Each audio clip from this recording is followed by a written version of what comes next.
ለረጅም ጊዜ መንግስት ሲጠየቅ የነበረው አንዱ ጉዳይ የፈጠነና ንጹህ ፍትህ ማግኘት እንፈልጋለን ነው።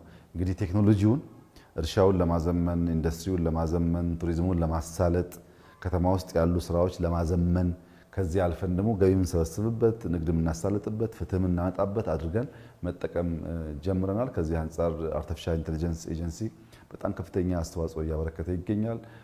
ኢንሳ ከፍተኛ አስተዋጽኦ እያበረከተ ይገኛል። ኢትዮ ቴሌኮም ከፍተኛ አስተዋጽኦ እያበረከተ ይገኛል። እነዚህ የመንግስት የዲጂታል ማሳለጫ አርም ሆነው ቴክኖሎጂን እየፈጠሩ እየሰሩ ይገኛሉ።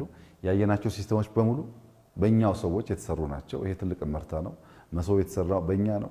ዛሬ ያየነው ሲስተም የተሰራው በእኛ ነው።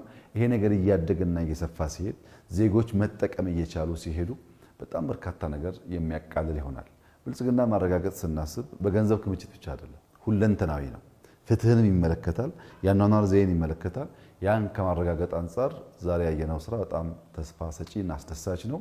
ዋናው መልእክቴ በዚህ እንዳንረካ ነው። ይሄ ጥሩ ጅማሮ ነው።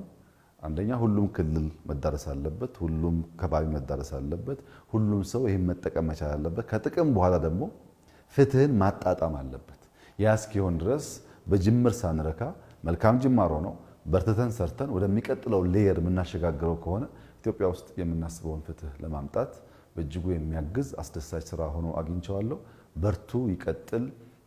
በሁሉም መስክ የጀመርናቸው ለውጦች ተሰናስለው የኢትዮጵያን ብልጽግና እስኪያረጋግጡ እንዳናሸልብ እንዳናንቀላፋ አደራ ማለት እፈልጋለሁ።